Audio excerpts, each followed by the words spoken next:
අපි තීරණය කරා මේ ඔයාලට අපේ ස්ටුඩන්ට්ලා අපේ කෝසස් ගැන කරපු රෙකමෙන්ඩේෂන්ස් ටිකක් channel එකේ play කරන්න. මීට කලිනුත් දාපු ඒ වගේ ඒවා ගොඩාක් තියෙනවා දාලා. අපි දැන් ටෙක්ස්ට් වලින් ගන්නෙත් නෑ ගොඩක් වෙලාවට මේ රෙකමෙන්ඩේෂන් කරපුව ගොඩක් තියෙනවා. මේ ඒ කියන්නේ වොයිස් වලින් ගන්න මොකද ටෙක්ස්ට් වලින් දාන ඒවා ගොඩක් කට්ටිය ෆේක් ඒවා දාගන්නවා. අපිටත් කතා කරා මෙහෙම ෆේක් දාලා දෙන්නම් රෙකමෙන්ඩේෂන් Facebook එකට කමෙන්ට් 100ක් දාලා දෙන්නම් 200ක් දාලා දෙන්නම් කියලා ඒ වගේ ආයතන ඉන්න නිසා අපි දැන් වොයිස් වලින් විතරයි රෙකමෙන්ඩේෂන් ගන්නෙ. ඒතර එහෙම නැත්නම් ගොඩක් කටිය ෆේක් වලින් අරගෙන ඉවර වෙලා එහෙම ස්ටුඩන්ට්ලා සම්බන්ධ කරගෙන එහෙම යන ප්‍රොසෙස් එකක් තියෙන නිසා අපි කැමති නෑ එහෙම කරන්න. ඉතින් එහෙම කරාම එතකොට අර ෆේක් කට්ටියත් රෙකමෙන්ඩේෂන් දාගෙන හොර accounts වලින් මේ මුදල් ගෙවලා ඉතින් අපිට ඇත්තටම අපිට ඉන්න රෙකමෙන්ඩේෂන් වල වැලියු එකක් නැති වෙනවා. ඒක නිසා අපි ස්ටුඩන්ට්ලාගෙන් නිතරම ක්ලාසස් වල ස්ටුඩන්ට්ලා අපේ ක්ලාසස් ගැන කතා කරන්නේ වොයිස් වලින් තමයි දාගන්නේ. ඉතින් අපි බලමු කොහොමද කියන එක. මේ තියෙන්නේ අපේ වෙබ්සයිට් එක. මම සෙනිමා ස්කූල් ස්ටුඩන්ට් කෙනෙක්. මම last 2 months මේගොල්ලන්ගේ ක්‍රිප්ටෝ කෝස් එකයි ස්ටොක් මාකට් කෝස් එකයි හැදෑරුවා. එතනදී ක්‍රිප්ටෝ කෝස් එක සම්බන්ධයෙන් කිව්වා නම් මේ මුලදී නම් කියන්නේ ඉතිහාසයේ ඉඳලා කොහොමද ඒක මේ මුදල් භාවිතය ඒ වගේම ඒකේ කොහොමද ව්‍යාප්ත වුණේ කියන එක. ඒ කියන්නේ ක්‍රිප්ටෝ දක්වා ඒ වගේම අනාගතයේ ක්‍රිප්ටෝ එක කොයි විදිහට යයිද ඒ වගේම තෝරාගත යුතු හොඳ ක්‍රිප්ටෝ කොයින්ස් ඒ වගේම ඉන්වෙස්ට් කළ යුතු සහ ගොඩක් කියන්නේ ට්‍රේඩින් පැත්ත සම්බන්ධයෙන් ගොඩක් කව කරා මේකෙදිත් ක්‍රිප්ටෝ ක්ලාස් එකේදිත්. එතකොට අපිට පාවිච්චි කරන්න පුළුවන් විවිධාකාරී ඉන්ඩිකේටර්ස් පවා ඒක පාවිච්චි කරන්නේ කොහොමද කියන එක හොඳටම අපිට මේකේ ක්ලාස් එකේ ඉගෙනුවා. එතකොට ඒ වගේම රිස්ක් මැනේජ්මන්ට් කියන මේ ක්‍රයිටීරියා එකත් අපිට හොඳටම ඒ දැනුම ලබා දුන්නා. ඒ කියන්නේ අපි ලොකු ලොස් එකක් නොවි කොහොමද අපි ට්‍රේඩින් කරන්නේ කියන එක. එතකොට බේසිකලි මම ඉගෙන ගත්තා ක්‍රිප්ටෝ වලින් ට්‍රේඩින් කිරීම තුළින් අපිට කොහොමද ඉස්සරහට ඒ කියන්නේ හම්බ කරන්න පුළුවන්. ඒ වගේම පොඩි ප්‍රමාණයේ ඉන්වෙස්ට්මන්ට් එකකුත් කරන්න පුළුවන් කියන එක මම ක්‍රිප්ටෝ ක්ලාස් එකේ ඉගෙන ගත්තා. එතකොට මේ අනිත් එක මම ගොඩාක් එන්ජොයි කරපු මේ කෝස් එකක් තමයි ස්ටොක් මාකට් කෝස් එක. එතකොට එතනදී මම ඕල්රෙඩි ස්ටොක් මාකට් එක ඉගෙන ගන්න පටන් ගන්න දැන් අවුරුද්දක් වෙනවා.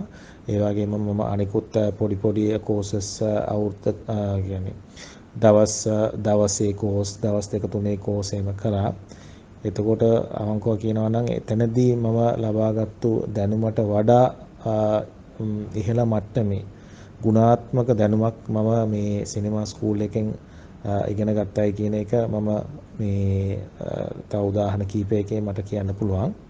ඒකට හේතුව මම දැන් ස්ටොක් මාකට් එකට එන්ටර් වෙලා සමහර ස්ටොක්ස් මම මිලදී ගත්තට ඒ වුණාට දැන් මට තේරිලා තියෙනවා මේ කෝස් එක ඉවර කළාට පස්සේ එතනදී මම තෝරගත්තු ස්ටොක්ස් වල තියෙන අඩුපාඩුකම් සහ ඇයි තෝරා නොගත යුතු ස්ටොක්ස් මොනවද කියන එක මේ හොඳ දැනුමක්. ඒ කියන්නේ ස්ටොක් මාකට් එකේදී බොහෝ දුරට අපි ඉන්වෙස්ට්මන්ට් එකක් කරන්න ඕන. ඒ කියන්නේ දීර්ඝ කාලයකට. එතකොට එතනදී අපි කොහොමද හොඳ ස්ටොක්ස් වැලුවේෂන් එකක් කරහා ඒකේ ෆන්ඩමෙන්ටල් එක into depth ඒක හොයලා බලලා ඒ කොහොමද තෝරගන්නේ කියන එක හොඳටම මේකේ මේ අපිට කියලා දුන්නා. එතකොට ඒ හැම ඒ කියන්නේ PE NAV ඒ වගේම cash flow statement ඒවා adjust කරලා එතනින් කොහොමද valuation එක කරන්නේ ඒක discount කරන එක ඒ වගේම science ඒ වගේම මේ accounting නොකරපු ඒ කියන්නේ arts වගේ කරපු කට්ටිය තරුණියන්ට ඒගොල්ලන්ටත් basics accounting knowledge නැති නිසා ඒ වගේ මේ subject areas මේකේ cover කළා අපිට. එතකොට ඒකෙනොත් හොඳ දැනුමක් අපිට ලබා ගන්න පුළුවන් වුණා. ඒ කියන්නේ basic accounting principle උත්. එතකොට intelligent investor කියන පොත හරහා ඒකේ තියෙන වැදගත් chapters වල කරුණු අපිට පිටුවෙන් පිටුවට මේ විස්තර කරලා ඒ වගේම ඒක අනිකුත් පොත්පත් එක්ක තියෙන කරුණු සමග සංසන්දනය කරලා ඒ කියන්නේ ඉන්ටෙලිජන්ට් ඉන්වෙස්ටර් බුක් එකේ හැම කරුණක්ම අපේ ලංකාවට ගැලපෙන්නේ නැති වෙන්න පුළුවන්. ඒතකොට ඒ කියන්නේ එතකොට ඒ වගේ අඩුපාඩුකම් තියෙන තැන් එහෙම අපිට පෙන්වලා දීලා අනිකුත් පොත්වල තියෙන පීටර් ලින්ච්ලාගේ වගේ තියෙන පොත්වල තියෙන කරුණු මේකත් එක්ක සංසන්දනය කරලා සාර්ථකව ආයෝජනය කරන්න පුළුවන් අවස්ථාවක්. ඒ කියන්නේ කොහොමද කරන්නේ කියන එක අපිට ඉගෙනලා දුන්නා. උදාහරණයක් ඇටියට පෝර්ට්ෆෝලියෝ මැනේජ්මන්ට් කියන එකයි. ඒ වගේම ස්ටොක් මාකට් එකේදී අපි කොහොමද ආයෝජනය කළ යුතු ටෙක්නික්ස්. ඒ කියන්නේ as a investor. එතකොට ඒ වගේම ඒකේ ඕවර් වැලියු අන්ඩර් වැලියු අවස්ථාවන් ෆන්ඩමෙන්ටල් හරහා ඒක තෝරගන්න ගැනීම පිළිබඳවත් ඒ වගේම මේ ඒවා කොහොමද අපි ඇකියුමුලේට් කරන්නේ, ඒ කියන්නේ කම්පවුන්ඩින් ඉන්ට්‍රස්ට් හරහා ඒක කොහොමද අපේ ඉන්වෙස්ට්මන්ට් එක අනාගතේ තව ග්‍රෝ කරන්නේ කොහොමද කියන එකත් පිළිබඳව හොඳ දැනුමක් අපිට ලැබුණා. ඒ නිසා මම මේ කියන්න කැමති ප්‍රධාන වශයෙන් තරුණ තරුණියන්ට හොඳ දැනුමක්, ඒ කියන්නේ තමන්ගේ අනාගතයේ මේ සාර්ථක ආයෝජනය කරහා වැඩි ප්‍රතිලාභයක් ගැනීමට ඉහළම ගුණාත්මක භාවයෙන් යුක්ත දැනුමක් ලබා ගැනීමට පුළුවන්කමක් මේ සිනමා ස්කූල් එකේ කෝස් එක හැදවරොත් ඒක ලැබෙයි කියන එක මට ඇෂුවර් කරන්න පුළුවන්. ඒ නිසා මම මේක මේ රෙකමන්ඩ් කරනවා worth for value for money. ඒ කියන්නේ මේක අපි වියදම් කරන මුදලට වඩා ප්‍රතිලාභයක් ලැබෙනවා කියන එක මට අනිවාර්යෙන් කියන්න පුළුවන්. ඒ වගේම තවත් බෙනිෆිට් එකක් තමයි මේගොල්ලන්ගේ WhatsApp group එකක් තියෙනවා.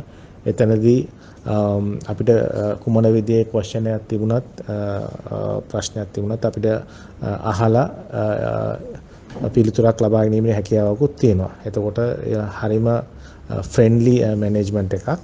ඒ වගේම හොඳ දැනුමක් ලබා ගන්න පුළුවන් හොඳම අවස්ථාවක් කියලා මට ඇෂුවර් කරන්න පුළුවන්. මගේ නම අනුෂ්ක. මම දැන් ස්ටොක් මාකට් එකට සම්බන්ධ වෙලා කොහොමත් අවුරුදු 3ක් විතර වෙනවා. හැබැයි සිනමා කෝස් එකට සම්බන්ධ වෙලා අවුරුදු 1ක් විතර වගේ තමයි වෙන්නේ. කියන්න ඕන සිනමා කෝස් එක කරන්න කලින් මම ස්ටොක් මාකට් එකේදී කළේ ටිකර් බයි කළා, ටිකර් සෙල් කළා. ඔය දේ තමයි කරේ. සමහර ටිකර් බයි කරාම ප්‍රොෆිට් ආවා, සමහර ටිකර් සෙල් කරාම ලොස්ට් ආවා.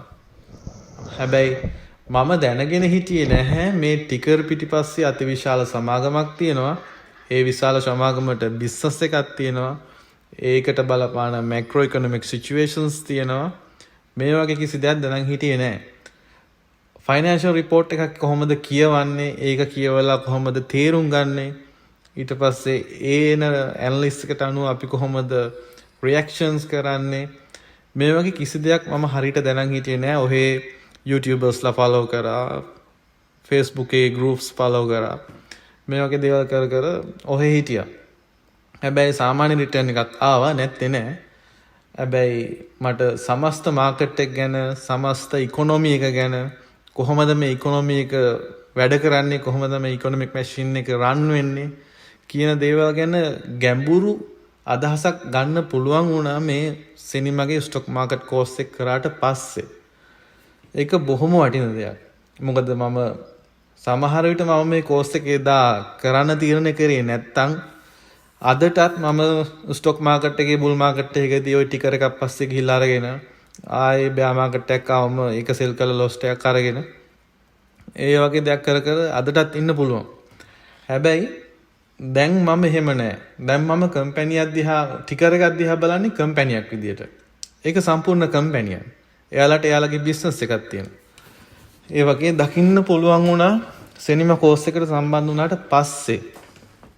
ඒක තමයි විශේෂම දේ. මොකද ඉන්වෙස්ටර් කෙනෙකුට ඊටාම වැදගත් වෙන්නේ මයින්ඩ් සෙට් එක කියලා සිනමා අපිට කියලා දුන්නා. මොකද මයින්ඩ් සෙට් එක හරියට නැතුව මුකුත් කරන්න බෑ.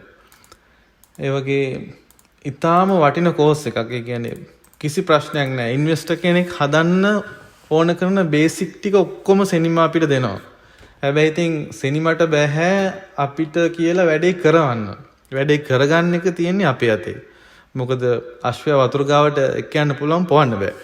සිනිමා අපිට අවශ්‍ය කරන හැම දැනුමක්ම හැම දෙයක්ම හැම රිපෝට්ස් එකක්ම හැම දෙයක්ම කියලා දෙනවා. විශේෂයෙන්ම long term investor කෙනෙකුට අවශ්‍ය වෙන mindset එක දැනුම ඒ සියලු දේ ලබා දෙනවා. ඒක තමයි මේ කෝස් එකේ මම දැකපු විශේෂත්වය. ලංකාවේ ඉන්න වෙන කිසිම කෙනෙක් මම දැකලා නැහැ මේ විදිහට උගන්වනවා. ඒ හැමෝම කියන්නේ ලබන සතියේ මේ ස්ටොක් එක යනවා අපි ඒකට රෙඩි වෙමු. දැන් ප්ලාන්ටේෂන් රැල්ල එනවා ඒකට ලෑස්ති වෙමු ඔය වගේ දේවල්. හැබැයි සිනිමාකින් ඒ වගේ දේවල් බලාපොරොත්තු වෙන්න එපා. මේ කෝස් එක කරන්න එන කෙනෙක් බලාපොරොත්තු වෙන්න long term sustainable growth එකක් ගන්න. එහෙම නැතුව රැල්ලකට අහු වෙලා ආයි රැල්ලකට යන්න නෙමෙයි. එහෙම කට්ටිය මේ කෝස් එක කරන්න ඊටාම වටින කෝස් එකක්. ඇත්තටම මගේ පෞද්ගලිකව පෝර්ට්ෆෝලියෝ මැනේජ් කරන්න ඒ වගේ හැම දෙයකටම මේ channel එක ගොඩක් උදව් වුණා. සිනිමා channel එක වගේ මේ කෝස් එක ඒ දෙකම සිනිමා කියන්නේ වෙනම දෙයක්. ඒක ලංකාව තුල මම දැකලා නැහැ මේ වගේ YouTuber කෙනෙක් හෝ කෝස් එකක් කරන කෙනෙක්. ඊටාම වටින කෝස් එකක්. mindset එක change කරගන්න, portfolio grow කරගන්න. මේ හැම දෙයකම ගොඩක් වටින කෝස් එකක්. හැමෝම කරන්න කියලා ඉල්ලා සිටිනවා. මොකද කොටස් වෙනද පොළ වගේ දෙයකින් ඉස්සරහට යන්න නම් mindset එක ඕන. mindset එක දැනුම ඒ දේවල් හදාගන්න නම් අනිවාර්යෙන් මේ වගේ හොඳ මෙන්ටර් කෙනෙක් follow කරන්න වෙනවා. මොකද අපේ අම්මලා තාත්තලා අයියලා අක්කලා සමාජීන අපේ යාළුවෝ කවුරුවත් මේ එහෙම දැනුමක් තියන අය නැහැ කියලා මම විශ්වාස කරනවා. එහෙම තියන අය එහෙම නිකන් දෙන්නෙත් නැහැ. ඒකින්ද අනාගතේ හොඳ බිලියන කෙනෙක් වෙන්න බලාපොරොත්තු වෙන්න කෙනෙක් අනිවාර්යෙන් මේ කෝස් එක කරන්න කියලා මම ඉල්ලනවා. මොකද මේ වගේ chance එකක් ආයි අපිට හම්බ වෙයිද නැද්ද කියන්නත් අමාරුයි. හොඳයි හැමෝටම ජය වේවා.